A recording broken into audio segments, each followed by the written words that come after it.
Days after Tim Walz was named Kamala Harris's running mate, expectedly his entire life has become an open book on the internet. The netizens have clung on to one chapter specifically. It's on China. Fresh out of college, Tim Walz had moved to China for a year. He was working under a Harvard University program where he taught high schoolers English and American history. Coincidentally, it was 1989, the year of the Tiananmen Square massacre.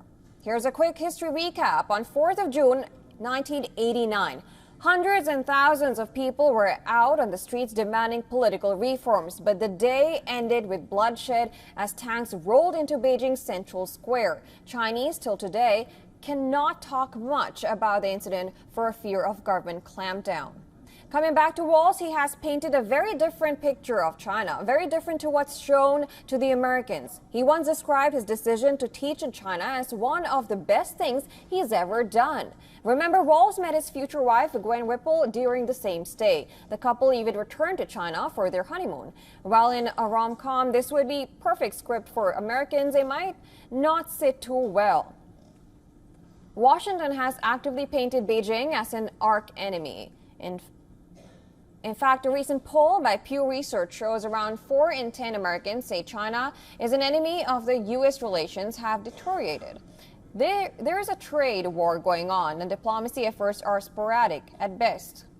At a time like this, Tim Walz's old comments are resurfacing, like this one that he made in 2016. He had said, "I don't fall into the category that China necessarily needs to be an adversarial relationship. There are many areas of cooperation that we can work on."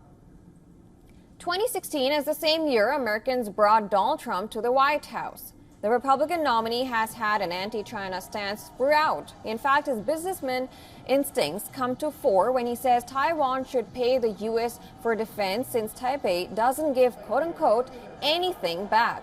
For American voters, this is a polarizing election. The Democrats and Republicans stand on opposing ends of the policy spectrum.